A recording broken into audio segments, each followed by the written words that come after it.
Let me introduce Arjun Chakraborty, and the presentation on Faux Data.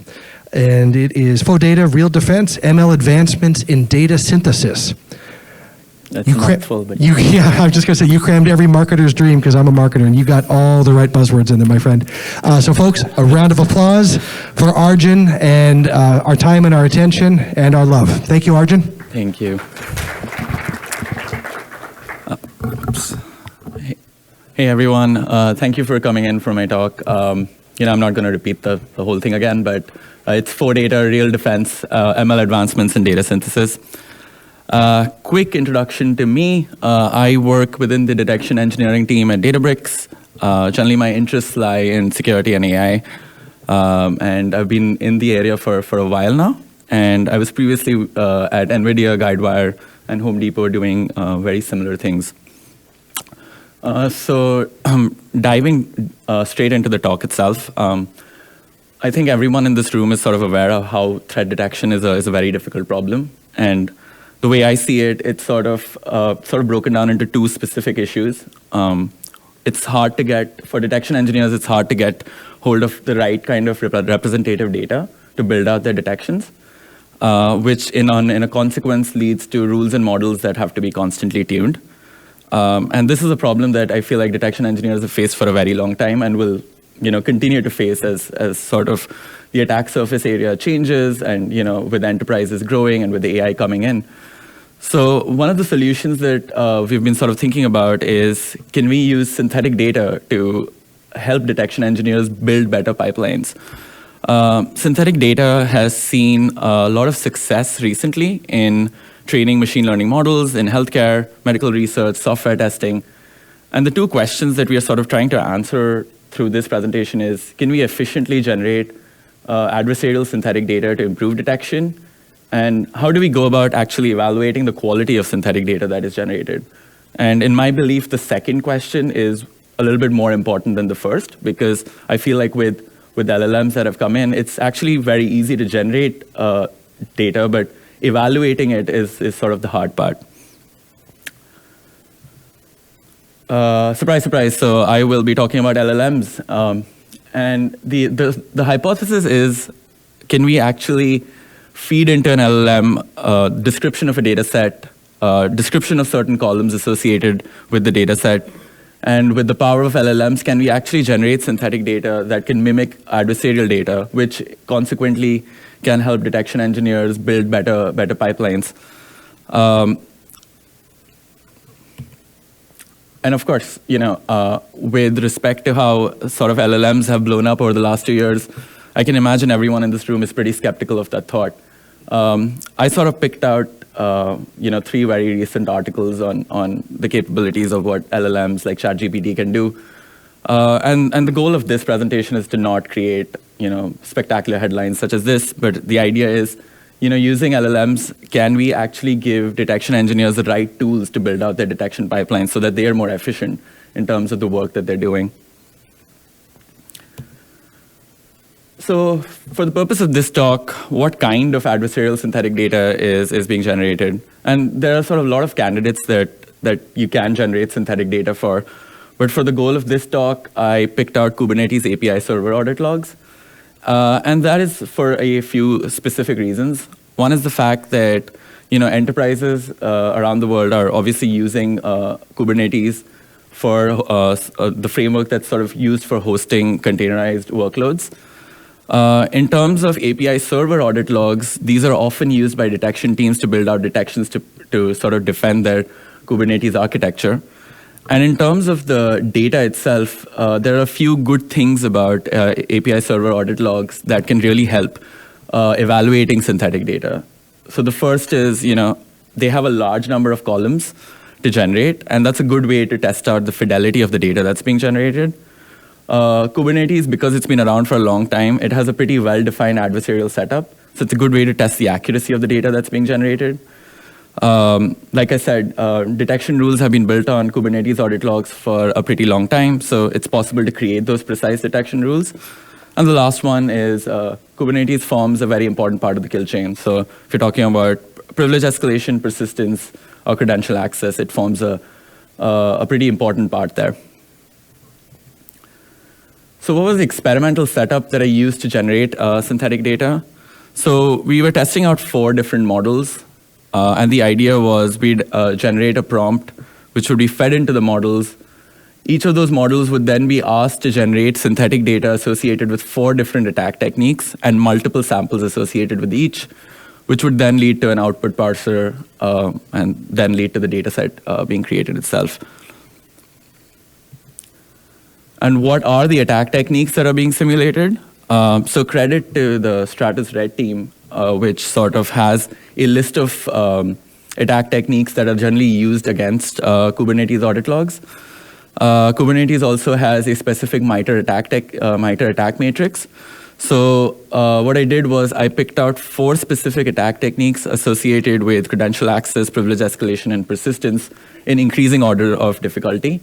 And the idea was that we'd use an LLM to generate synthetic data that would be simulating these attacks with the idea that these attack techniques have well-defined detection rules, which would later on help us test out the synthetic data generated pretty easily. So I feel like this is the core of the talk itself. Generally, when you're looking at synthetic data and cybersecurity, there is no good benchmark to actually evaluate the quality of the synthetic data being generated. I think one of the things I mentioned earlier was it's pretty easy to generate it, but it's when I was sort of scrounging around, I couldn't find a way to actually evaluate it. So based on some work done earlier in different fields, I came to the conclusion that these 3 metrics would be the best way to sort of go about looking at the quality of the data itself. The first one is fidelity. So how well do LLMs do in terms of following instructions and just generating the columns required? The second one is reproducibility.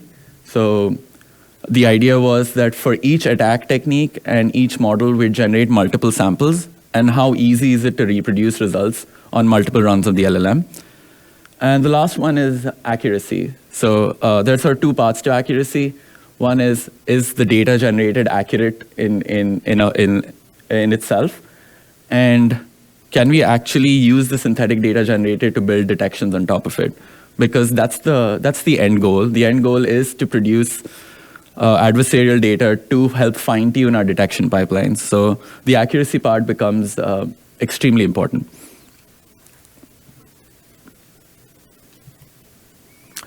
This is an example prompt for synthetic data generation. I don't think there's a lot of mystery in this. I would say, it's pretty cookie cutter in terms of prompts that are being fed into LLMs. You have an initial description, you have a description of columns, and you have an attack description as well. LangChain is your friend here. There are multiple different APIs in terms of calling different LLMs, so any one can be used. There's also the possibility of using examples that you can sort of provide within the prompt itself. And of course, there are more advanced techniques as well where you're using something like RAG or you're fine-tuning. But in this case, we were basically just doing one-shot prompting of the model itself, and which is probably why we also ended up selecting a bunch of models in our evaluation that had very similar capabilities. So going on to the results itself. The first section deals with the model's performance in terms of fidelity.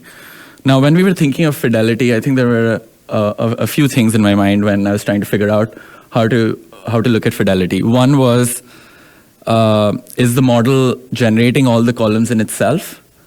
But based on the instructions in the prompt, whatever I did, the model would always generate the columns. But in a lot of situations, it would basically just add null or none values within certain columns. And this is specifically to do with the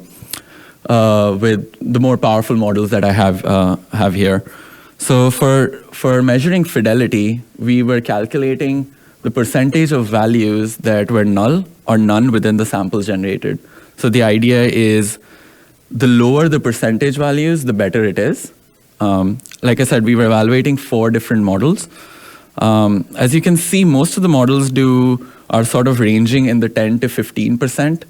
GPT has a couple of higher values for one specific attack technique, and Llama 70B tends to do pretty well with it. Has single percentage null values, which means that very small number of values within the synthetic data generated were null.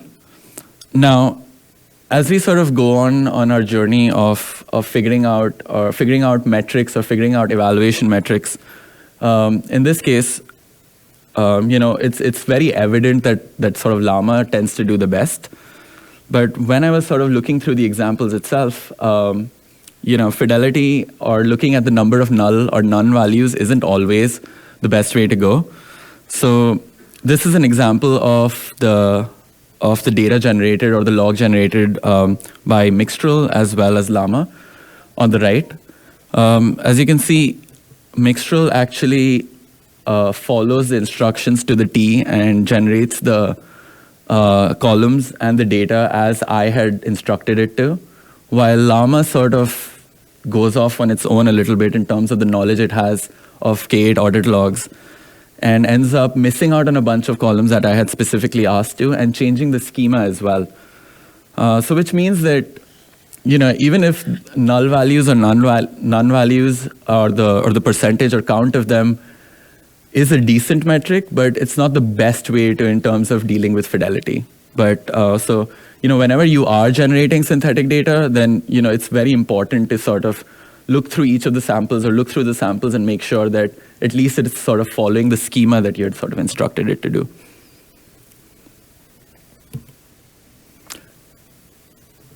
The second one is on how well does the model do in terms of reproducibility.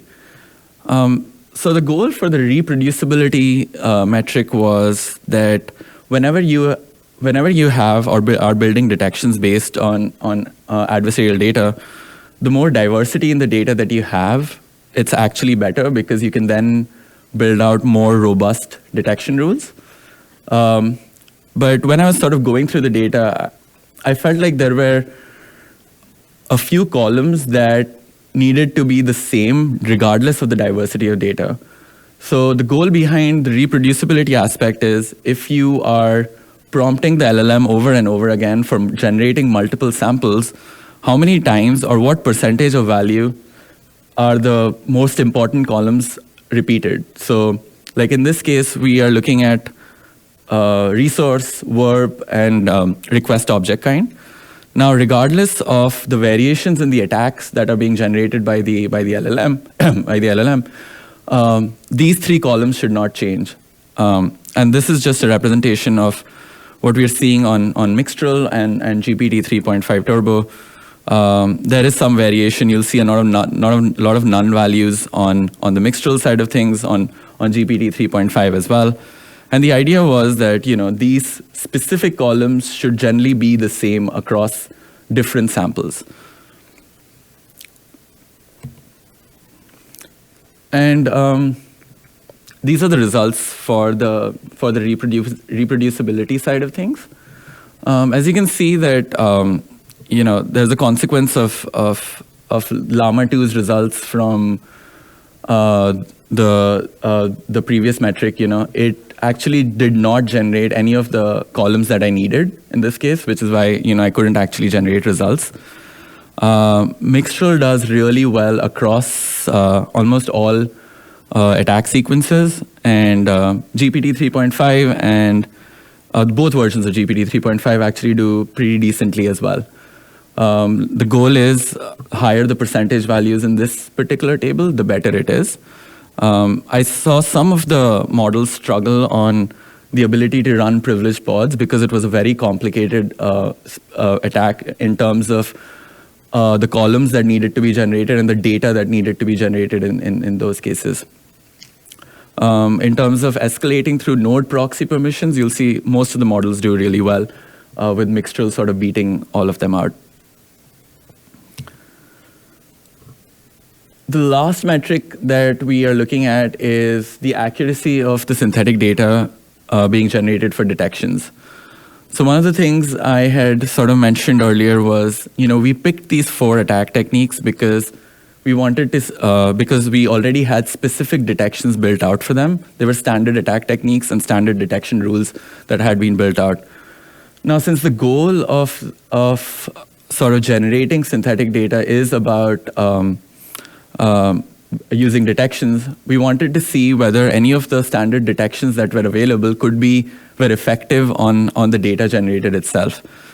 As you can see, like for all the models, I would say like the simplest attack technique, which is just listing out all the secrets or dumping of all secrets, you'll see there are very high values in terms of all the detection rules do work for the data generated associated with it.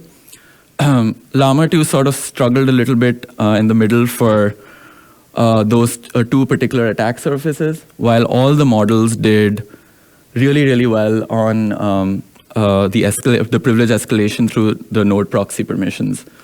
I think some of the aspects of how synthetic data is generated is with the complexity of the columns itself. So you'll see with like an example like node proxy permissions or an example of like dump all secrets where you're looking at specific verbs or resources that are associated with it, it does make like the detection part easier. You'll see most of the models struggling a little bit more on stuff like running a privileged pod or stealing a pod service account token. Of course, in this case as well, higher values are better in terms of the performance itself.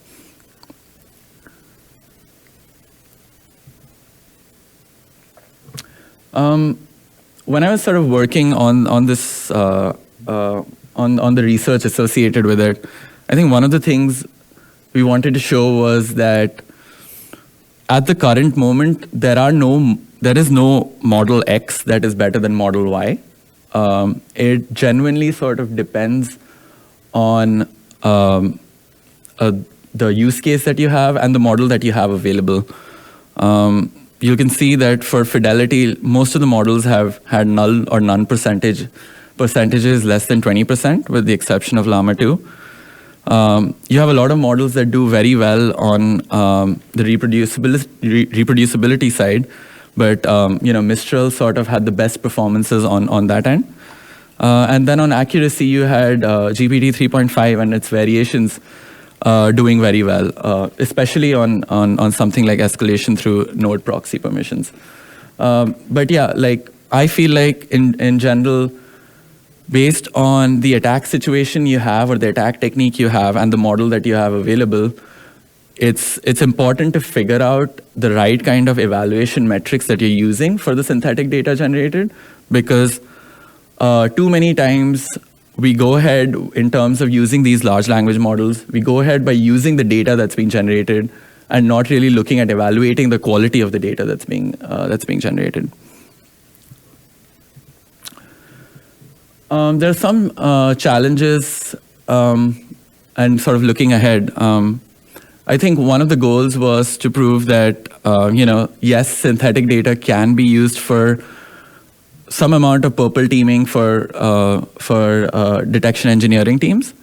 But I do believe that currently synthetic data cannot replace red teaming or sandboxing of adversarial environments.